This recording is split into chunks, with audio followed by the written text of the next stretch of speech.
पंजाब, उत्तर प्रदेश और बिहार में क्रांतिकारी आंदोलन लगभग क्या हो गया था, समाप्त सा हो गया था। इसी बीच राष्ट्रीय आंदोलन में नौजवान नेताओं पर समाजवादी विचार और रूसी क्रांति का क्या पड़ा बच्चों, गहरा प्रभाव पड़ा। समानता पर आधारित समाज की स्थापना का लक्ष्य बनाया गया और इनके प्रमुख दो नेता थे बेटा, कौन कौन, पंडित जवाहरलाल नेहरू और सुभाष चंद्र बोस। पंडित नेहरू ऐसे राष्ट्रीय नेता थे जिन्होंने राजाओं द्वारा शासित राज्यों में शुरू हुए जनता के संघर्ष को, आजादी के राष्ट्रीय आंदोलन को अंग बनाने में क्या प्रदान की, सहायता प्रदान की। और सुभाष चंद्र बोस कुशाग्र बुद्धि वाले, ठीक है, ऐसे राष्ट्रीय नेता थे जिन्होंने इंडियन सिविल सर्विस की नौकरी छोड़कर देश की आजादी के लिए बेटा जवानों को आजादी के संघर्ष में जोड़ने में महत्वपूर्ण भूमिका निभाई बच्चों।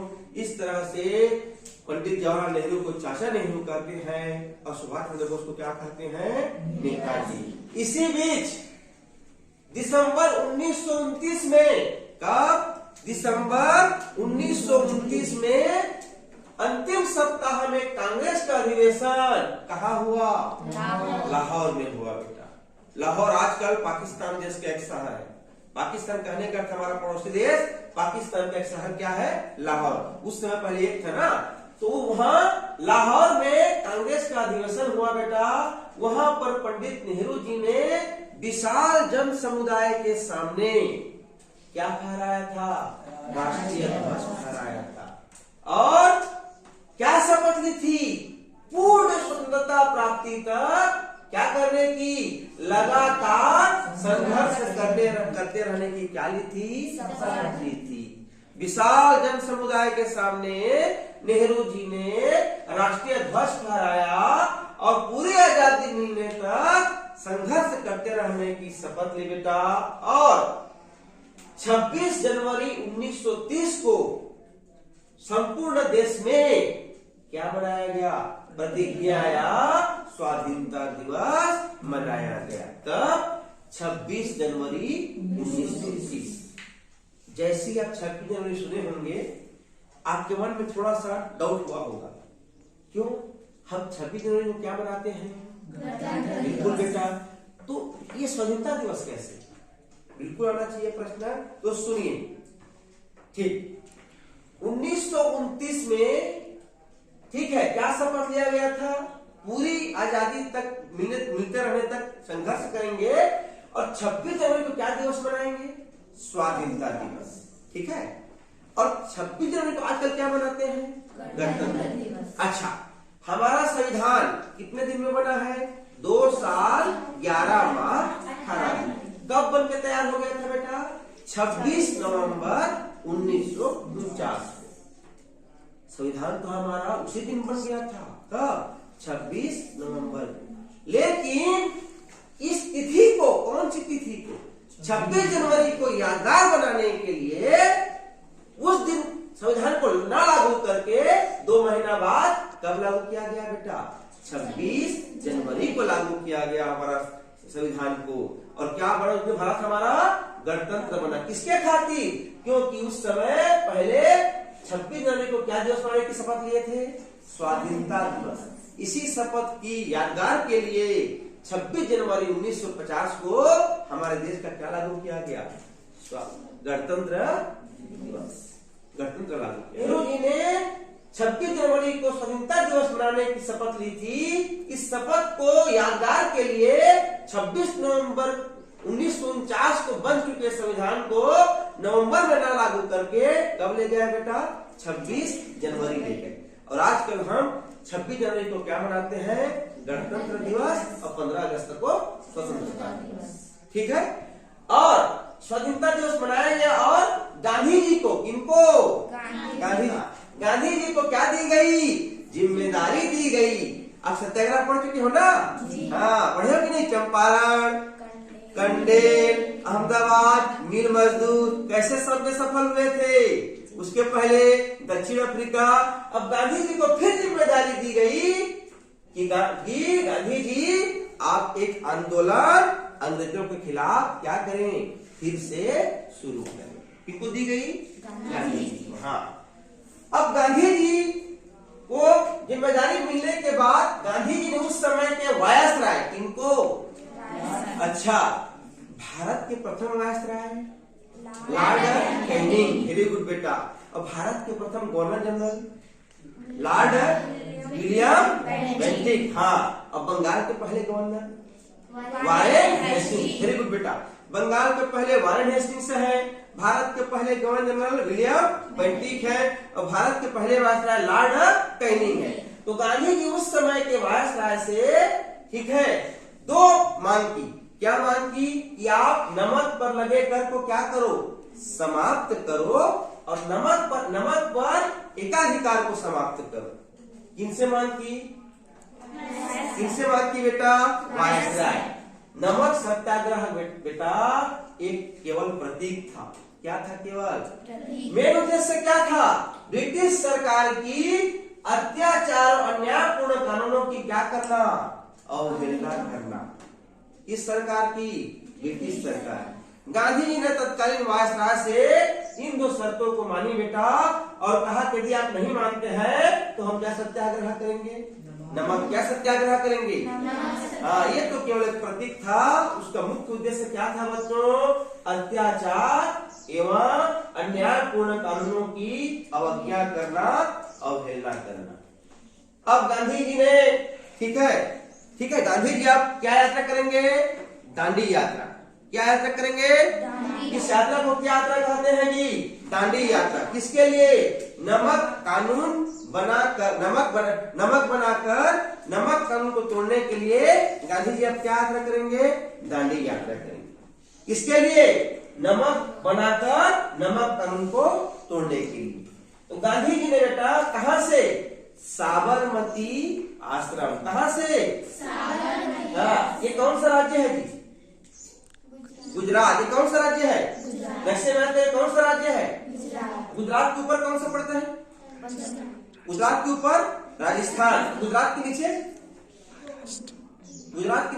महाराष्ट्र। हाँ, गुजरात के नीचे महाराष्ट्र है और गुजरात के ऊपर राजस्थान है। हाँ, तो साबरमती आश्रम से कितने कार्यकर्ताओं के साथ? 78 कार्यकर्ताओं के साथ कितना दूरी था? 385 किलोमीटर की दूरी था। कब पहुंचे? 6 अप्रैल 1930 को बेटा साबरमती आश्रम से गांधी जी असंख्य कार्यकर्ताओं के साथ पैदल कहां पहुंचे? 6 अप्रैल 1930 को बच्चों तोड़ दिया। कितने कार्यकर्ताओं के साथ? कितना दूरी था? 385। कब पहुंचे? हाँ, गांधी जी की ये दांडी यात्रा है बच्चों। परीक्षा में पूछता है दांडी यात्रा कब पहुंचे? दांडी कब पहुंचे? कहां से निकले थे? ठीक है, कितने कार्यकर्ता थे? कितना किलोमीटर था? और वहां पहुंचते ही नमक बनाकर नमक कानून तोड़ दिए बेटा। इसी के साथ पूरे देश भर में कानूनों की अवज्ञा आंदोलन आरंभ की गई। ठीक है, टूटते ही पूरे देश भर में क्या हो गया शुरू? सविनय अवज्ञा आंदोलन शुरू हो गया बेटा। सविनय माने विनम्रता के साथ, निवेदन के साथ सरकार की बातों को न मानना। तो छत्तीसगढ़ में जो जंगल सत्याग्रह हुआ था, छत्तीसगढ़ में क्या सत्याग्रह हुआ था? जंगल सत्याग्रह हुआ था। ये किसका हिस्सा था? सविनय अवज्ञा आंदोलन का हिस्सा था बेटा। यह आंदोलन जो छत्तीसगढ़ के जंगल सत्याग्रह आंदोलन है, यह सबसे लंबे समय तक चलने वाला आंदोलन था। इसकी विशेषता यह थी कि इसमें कौन भाग लिया था? ग्रामीण और आदिवासियों ने विशेष साहस का प्रदर्शन किया था बेटा। ब्रिटिश शासन ने जंगल के उपयोग पर प्रतिबंध लगा दिया था, जबकि जंगल पर पुश्तैनी अधिकार किसका था? वहां के रहने वाले आदिवासियों का और वनवासियों का। तो ब्रिटिश शासन ने क्या किया था? जंगल के उपयोग पर प्रतिबंध लगा दिया था, जबकि वहां जो रहेंगे भाई वो तो उपयोग करेंगे ही। इसके खिलाफ क्या आंदोलन हुआ था जी? जंगल सत्याग्रह हुआ। कहां कहां? दुर्ग जिले के कौन सा?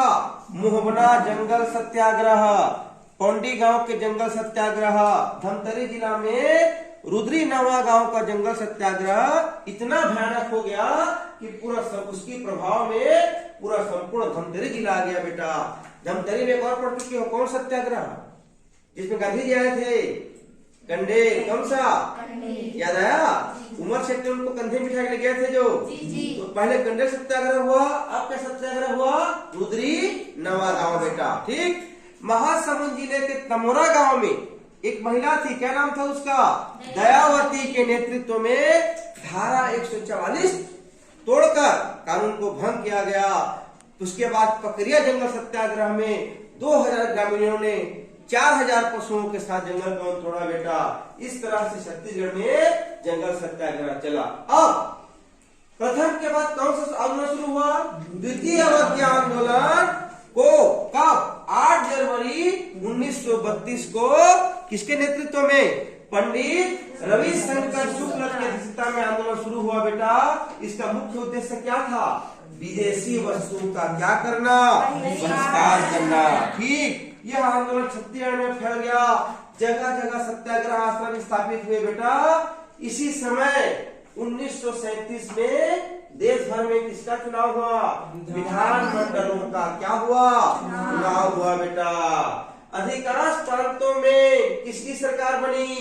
कांग्रेस की सरकार बनी। जो 1937 में विधानमंडल का चुनाव हुआ था, उसमें भारत के अनेक प्रांतों में कांग्रेस की सरकार बनी। ये सरकार अच्छा काम कर रही थी, लेकिन उसी समय 1939 में क्या चालू हो गया जी? द्वितीय विश्व युद्ध। प्रथम कब शुरू हुआ था? 1914 से 18। अब इस विश्व युद्ध में बेटा बिना इनकी राय लिए, बिना सरकारों की राय लिए भारत युद्ध में झोंक दिया गया बेटा। इसके विरोध में कांग्रेस की सरकार ने क्या दे दिया? पूरी इस्तीफा दे दी। और पुनः इन्होंने किससे अनुरोध की? गांधी जी से अनुरोध की कि आजादी के लिए एक और आंदोलन शुरू किया जाए। गांधी जी से क्या कहा गया बेटा? आंदोलन करने के लिए फिर से क्या किया गया? आग्रह किया। इसी बीच संपूर्ण भारत में फिर से क्रांतिकारी गतिविधियां निरंतर होती गई बच्चों। जो राष्ट्रीय नेता थे भूमिगत होकर कार्य को करने लगे। नेताजी सुभाष चंद्र बोस, इसने नेताजी सुभाष चंद्र बोस ने किस नाम से? Forward block. किस नाम से? फॉरवर्ड ब्लॉक के नाम से युवकों का एक संगठन स्थापित किया बेटा। तथा बाद में उन्होंने किसका गठन किया? आजाद हिंद फौज का। ध्यान से देखिएगा, कौन सा ब्लॉक? Forward block. और कौन सा फौज? आजाद हिंद फौज का गठन किसने किया? सुभाष चंद्र बोस ने। ठीक है। सुभाष चंद्र बोस ने भारतीयों को संघर्ष में शामिल होने का आह्वान किया और क्या नारा दिया था? तुम मुझे खून दो, मैं तुम्हें आजादी दूंगा। हाँ बेटा, तुम मुझे खून दो, मैं तुम्हें आजादी दूंगा। छत्तीसगढ़ में भी युवकों ने दिल्ली के असेंबली कांड जैसा साहसिक कार्य करने का संकल्प लिया था बेटा।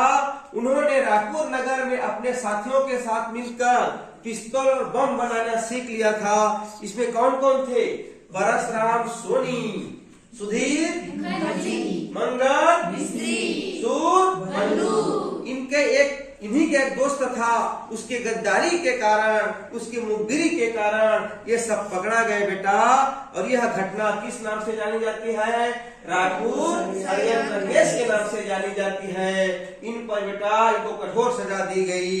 ठीक है। इसमें मुख्य अभियुक्त कितने थे? 15 अभियुक्त थे। गवाह कितने थे? 71 को।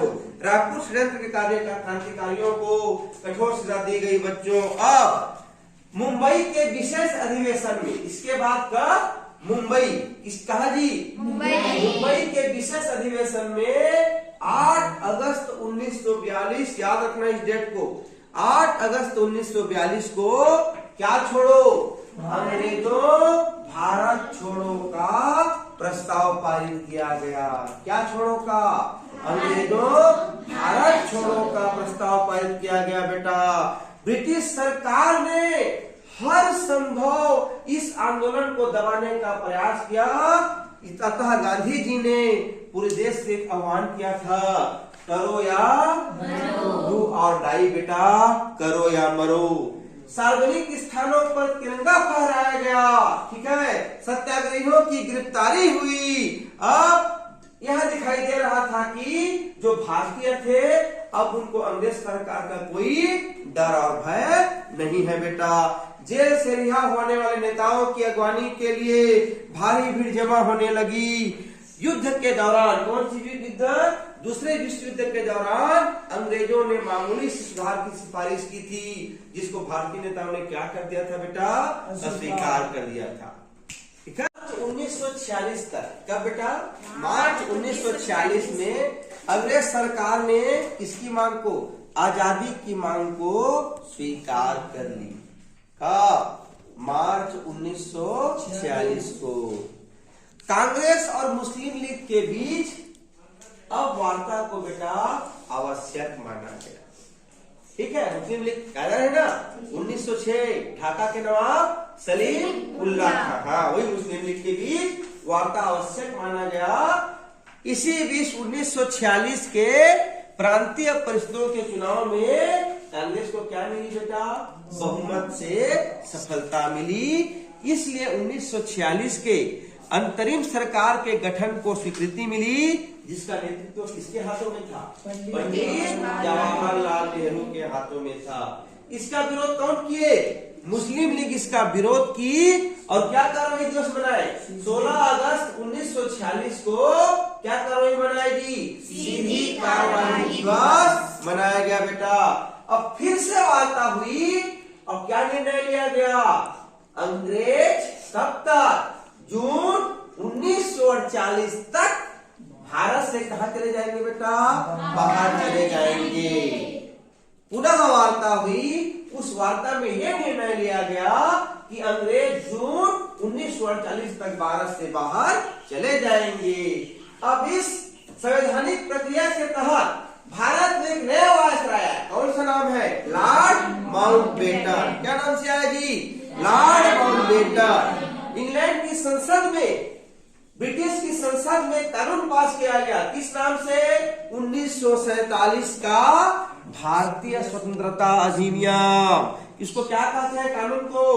अब हमको आजादी दिलाने के लिए कहाँ की संसद में, हम कहाँ के गुलाम थे? ब्रिटेन के गुलाम थे। तो ब्रिटेन की संसद में कानून पास किया गया। किस नाम से? 1947 का भारतीय स्वतंत्रता अधिनियम। उस कानून का क्या नाम था? भारतीय स्वतंत्रता अधिनियम। कहाँ पास किया गया था? ब्रिटिश संसद में। ठीक है बेटा। कांग्रेस एवं मुस्लिम लीग के बीच विवाद को सुलझाने का भरसक प्रयास किया गया। अंततः देश में हो रहे दंगे और अंतरिम सरकार में मतभेद तथा तनाव के कारण देश का विभाजन अनिवार्य हो गया बेटा। भारत और पाकिस्तान की सीमा रेखा खींचने के लिए विभाजन परिषद और सीमा आयोग ने अपना कार्य करना शुरू कर दिया। 1947 में सभी राजनीतिक दलों ने पाकिस्तान को अलग देश के रूप में स्वीकार कर लिया। बच्चों, दोनों देश की सीमाएं बनाई गई और ब्रिटेन की संसद द्वारा पारित अधिनियम, इस अधिनियम के तहत भारत और पाकिस्तान दो स्वतंत्र देश में बांट दिया गया बेटा। इसीलिए पाकिस्तान आजादी कब मनाता है? 14 अगस्त। और हम लोग कब मनाते हैं? 15 अगस्त को। इसी के साथ हमारा देश क्या हो गया? आजाद हो गया। भारत माता की जय हिंद, जय भारत, जय छत्तीसगढ़।